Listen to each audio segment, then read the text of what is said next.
up, guys, and welcome to the very first episode of The Rules with me, your host, Supergirl.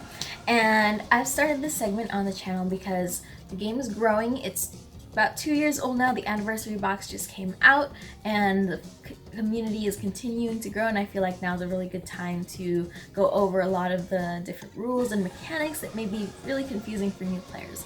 And I see some questions occur a lot, people asking the same things that can be difficult, especially if you've never played a card game before. Like me, this is my first card game, and so I had some similar questions when I was first starting out too. So it's really nice to have a place to kind of go to and look, and have someone explain it to you, which is going to be my goal here. And so today's segment is just going to be about 3 different things that I see a lot being asked. So the very first thing, I think the number one most common thing, is about barrier. And the most common question is just about what cards get around barrier. And the overarching rule is that if the card says choose, it does not get around barrier. But there is exceptions to that rule. And one such exception is the card Godstrike Beerus.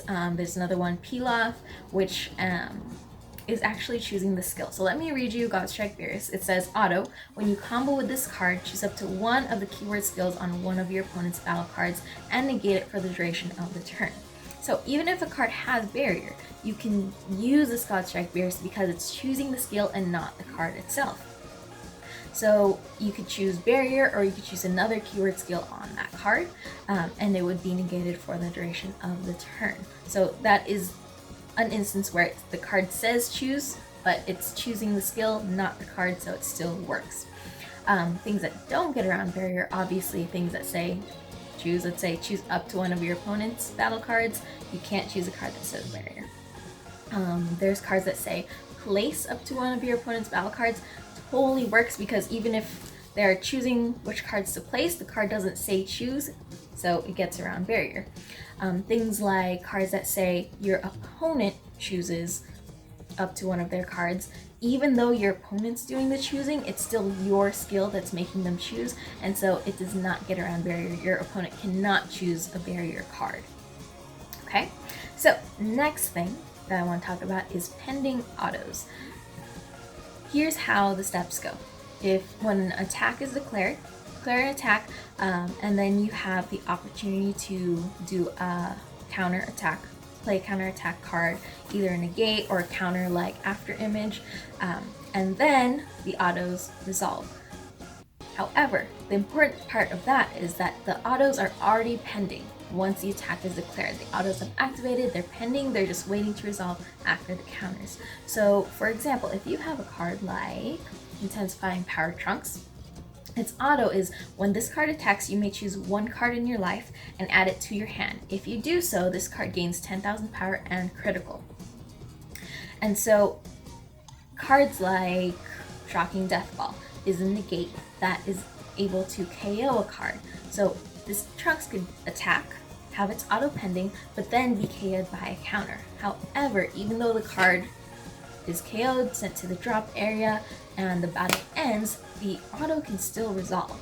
So you can still choose to take that card from your life, either to gain another card and or get yourself closer to awakening. And people will do this a lot of times, especially early on in the game. They're trying to get down to 4 or whatever number they need to awaken as fast as possible, even though you're not getting the attack out of it anymore. So your auto is still resolving, even though that card is gone, even though the battle's ended and the Trunks gaining 10,000 power and critical is a moot point at that point, you can still resolve your auto. So that's super important. Once the auto is pending, it's going to resolve.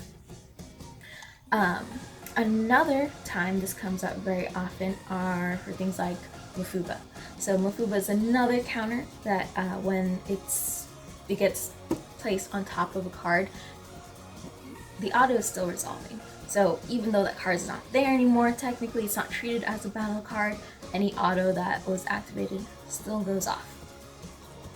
Alright, and the last thing that I want to talk about today is actually a question that I had starting out in the game.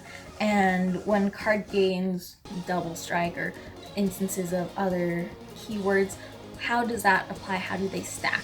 So for example, let's say you have a card that has triple attack, but you combo and use Furthering Destruction Champa, which says, auto, when you combo this card, choose one of your attacking cards. It gains double strike. This card inflicts 2 damage instead of 1 for when attacking for the duration of the battle. And this card was a set 1 card, so when I started set 1, this card kind of gave me some confusion. So how this works is the higher number is going to take precedent.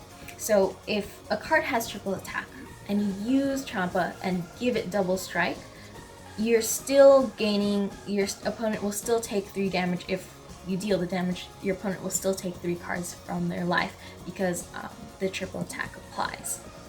Okay, the double strike doesn't multiply, it doesn't add, they don't take 5 lives, they don't take 6, it's just that 3.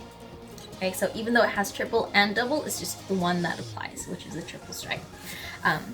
But having these different instances can be very important. So for example, Godstrike Beerus, card that I just mentioned earlier in this video, it can take away 1 instance of a keyword skill. So for example, if a card had double strike already on the card text, and you comboed with Furthering Destruction Champa, if your opponent decided to use Godstrike Beerus and take away an instance of double strike, your card still has double strike because it had 2 instances. And so attacking and dealing damage, your opponent would still take 2 lives.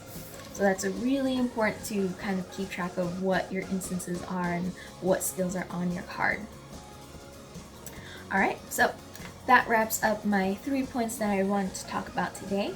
Next segment I think is going to be all about super combos, so hopefully you guys tune in for that. And feel free to please leave comments in the comment section, anything you guys want me to clarify, any comments, things I can do better for the next video, this being my very first episode. And also just questions and suggestions for other topics that I can talk about in these segments. And before we wrap it up for today, I have one more thing I want to talk to you guys about, which is a giveaway that I'm going to be doing on my, well, I am doing on my Instagram, and it's going to be for this Funko Pop Hot Topic exclusive Golden Shenron, which, if it looks familiar, might be because it was the very same one from the Easter egg hunt video that I made for Tony. Well, not the same one, he has his, but it's just like the one that I got Tony in the Easter egg hunt video. So I'm going to be giving this away on my Instagram. All you have to do is find the post. It's me holding it like this in Bulma cosplay, and like it, follow my Instagram, and then tag a friend in the post, and then you'll be entered. The winner will be announced Friday, June 28th, so be sure to go check that out. And I think that wraps up everything we wanted to talk about for today. So, like we always say, guys, stay super.